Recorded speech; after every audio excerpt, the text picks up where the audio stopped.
U Rwanda rufite amahirwe ataboneka henshi muri Afrika yo kugira ururimi rumwe ruhuza bene gihugu bose hari rwo ikinyarwanda. Nirwo rutuma tugira imyumvire imwe kandi tugashobora kugendera mu cyerekezo kimwe cy'iterambere. Ayo magambo tuyasanga ku rubuga rwa murandasi rw'inteko nyarwanda y'ururimi n'umuco. Kuki ayo mahirwe akomeye u Rwanda rufite bamwe muri bene yo bayirengagiza? Ahanini rubiterwa na social media nyine ngo kuvuga ngo ikinyarwanda mu kigo birabujijwe kugira ngo abantu bumve ko nyine uri umuntu urenze cyane, nimba uvuga icyo cyongereza cyangwa se uvuga icyo gifaransa so bumva ko uri umuntu nyine ukaze cyane. Biterwa nuko bananirwa banga kutwumva, maravuga ngo twe turi ibyo ni ibyanyu ni ibya kera musaza nk'uko nyine. Ibyo ni bimwe mu byatumye mu nama y'igihugu y'umushyikirano ya 15 yabaye mu Kuboza mu mwaka wa 2017 Perezida wa Repubulika Paul Kagame yongeye kwibutsa abanyarwanda kongera imbaraga mu kuvuga neza ururimi rw'ikinyarwanda ndetse binashyirwa mu myanzuro y'iyo nama. Kandi ni tutitonda tutigishije neza ngo nabo twigisha nabo bashake bagira ubushake, uzasanga ahubwo vuba ikinyarwanda twaragihinduye, abantu bajye bumva abantu bavuga ikinyarwanda bayoberwa ururimi bavuga urwo ari rwo. Benshi mu batavuga neza ururimi rw'ikinyarwanda ni urubyiruko. Iyo muganira bisanga bavuga ikinyarwanda kivanzemo izindi ndimi, akenshi ngo bigaterwa n'ikoranabuhanga n'ibyo bita ko ngo ari ibigezweho. Muri iyi minsi uko mubibona tekinoloji yateye imbere cyane, kandi tekinoloji uko igenda cyane itera imbere cyane igenda yangiza umuco, destroyinga umuco nyarwanda. Arizo effects turi kugira ubu ngubu natwe. Akenshi usanga ari ukugendana n'ibigezweho nyine cyase bitewe n'abandi bantu bamutangiye kumenyana, cyangwa se ari n'igihe usanga umwana nyine yarahereye yaratangiye muri prive nyine gasanga ari rwo rimi yakunze kuvuga cyane nyine akavanga. Ayo mashuri yigenga abana batangiriramo kwiga akenshi atungwa agatoki ko atita cyane ku kinyarwanda ndetse hamwe na hamwe kukivuga ku ishuri ngo ni umuziro. Mu mashuri ya leta aho uyu mwana yiga ikinyarwanda aho kiremewe, ariko azabiga mu yigenga batemererwa kukivuga. Oya, ku ishuri kereka biriya bigo bya prive nibyo bavuga ngo ikinyarwanda, ngo kuvuga ngo ikinyarwanda mu kigo birabujijwe. Henshi mu mashuri ya leta ikinyarwanda kitabwaho kandi ngo kigahabwa umwanya. Urugero ni ku ishuri rya Remera Katolika ya 2 aho umuyobozi waryo Odette Mujawamariya avuga ko bigisha ikinyarwanda ngo abana barera batazata umuco nyarwanda kuko asanga ururimi rujyana n'umuco. Twigisha indimi zose, Cyongereza, Faransa, ariko ikinyarwanda ntabwo twakibagiwe, cyane cyane ko mu bana batoya mu cyiciro cya mbere kuva mu wa mbere kugeza mu wa 3 biga mu kinyarwanda. Mbere yo kumenya ururimi rw'amahanga agomba kwanza kumenya ikinyarwanda, ko nk'umwana muto wimurije kuvuga ikinyarwanda yazakura atakizi ugasanga yarafashe n'umuco w'amahanga, kuko buri kumenya ururimi kavukiye bigendana n'umuco, agomba rero kukivuga kugira ngo amenye n'umuco w'Inyarwanda. Ikoranabuhanga no kutigisha neza ikinyarwanda mu mashuri ni bimwe mu bigaragazwa nk'ibituma urubyiruko rutamenya ntirunavuge neza ikinyarwanda, ariko n'abari bakizi buhoro batakaza umwimerere wacyo kubera cyane cyane abaririmbyi bavuga ari kijyana. Rimwe na rimwe ugasanga mu ndirimbo zabo zikunzwe cyane n'urubyiruko harimo amagambo agoreka ikinyarwanda. Nabifashe kari sirenge, ukuvuga ngo yavuze ikintu cya sirenge wena nka kumwe bajya baririmba za ndirimbo ngo gukubitwa no gukena ibintu nk'ibyo ngibyo. Biriya nanjye ngegenda nkabifata gutyo, abanzi ko umuntu wakubiswa aba yakene. Ukuvuga ngo ni cya kinyarwanda tugikura natwe muri bakuru bacu, ntago ari twe ntidutangira tukivuga, ahubwo abakuru bacu nibo bagenda bagira ute bakitwigisha.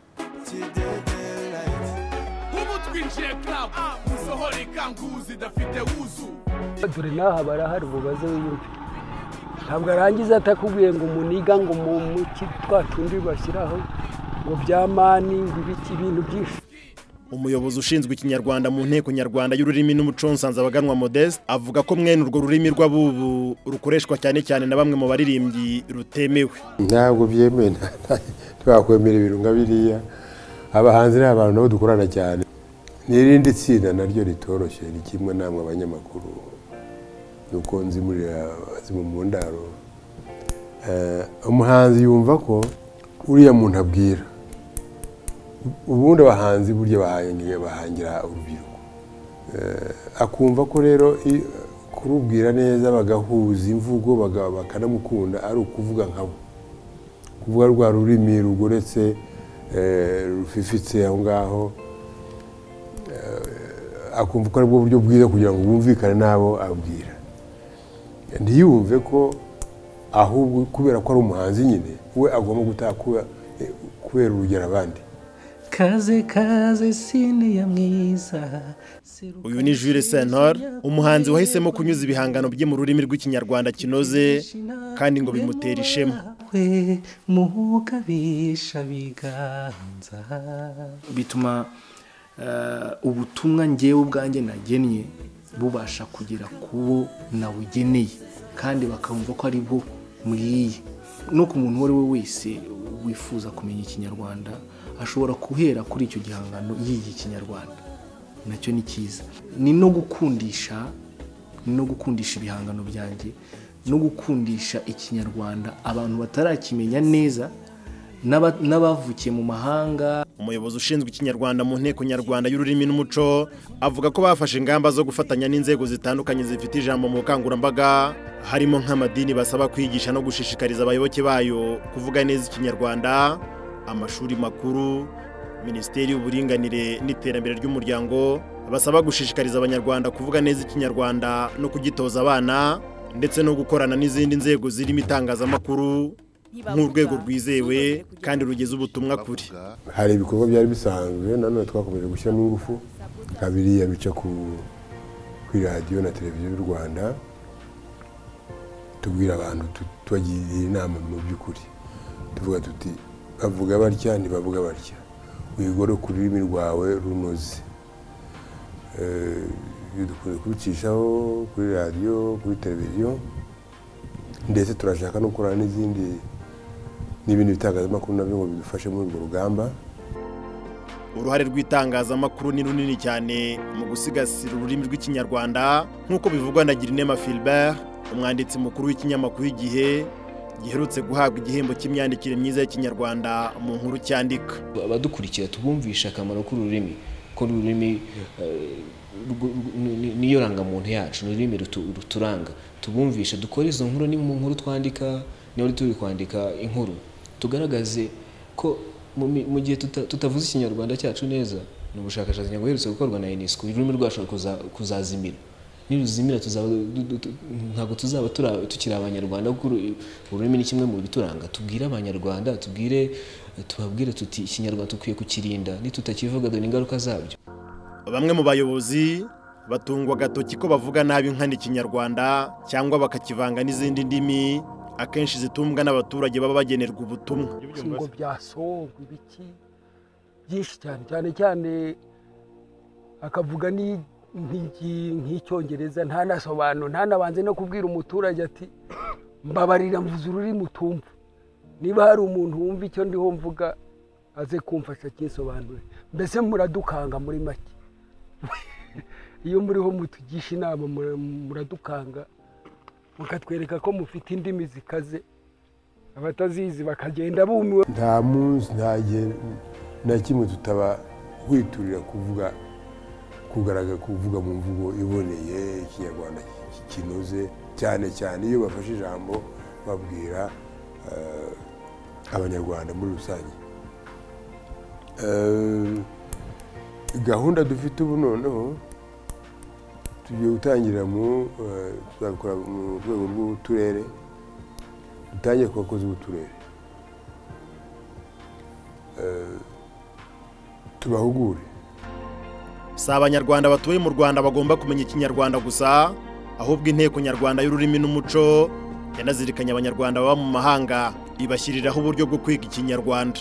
Twanditse igitabo ndiga ikinyarwanda, igitabo kigenewe abantu batazi ikinyarwanda gusa, cyane bari baba hanze badafite amahirwe yo kumva abantu bavuga ikinyarwanda, biganjemo urubyiruko cyane. Tubishyira kuri murandasi, bica kuri za ambasade zacu aho ziri. Nyuma ya byinshi byavuzwe ku kinyarwanda n'imbogamizi zihari, ba nyir'ururimi bumva ibi byafasha cyane abanyarwanda kwikebuka bakanoza imivugire y'ururimi rwabo. Ababyeyi cyane bababwira indimi z'amahanga bazikoresha kugira ngo bazimenye, ariko bagakoresha umwana mbere na mbere agomba kubanza kumenya ikinyarwanda. No mu itorero bakigisha abanyeshuri intore ziri ku rugerero bakazigisha gukoresha ikinyarwanda. Ndabona ahanini bajya bafata nyine nk'urubyiruko nko muri iki gihe turi mu biruhuko bajya badufata bakaduteranyiza nk'ahantu hakuriya haba umugoroba w'ababyeyi bashyize nk'urubyiruko hamwe ngo tuzabe twiga ikinyarwanda. Ibyo ngibyo ndumva ko byakunda baza batwigisha kandi byakunda. Ikinyarwanda cyacu ni icy'umwimerere bagerageze kabisa bagikunde banagiwana bakibandeho cyane kabisa. Nasaba abayobozi ko nabo bakwiga ikinyarwanda bakajya bakibwira abo hasi yabo bakumve icyo bavuga. Abanyarwanda dukwiye guterwa ishema n'uwo murage w'agaciro twasigiwe n'abasokuru tugahagurukira kurengera no guteza imbere ururimi rwacu rw'ikinyarwanda kugira ngo rukomeze kuba ipfundo ry'ubumwe n'inkingi y'ubumenyi n'umuco byose hamwe bikatubera imbarutso y'iterambere.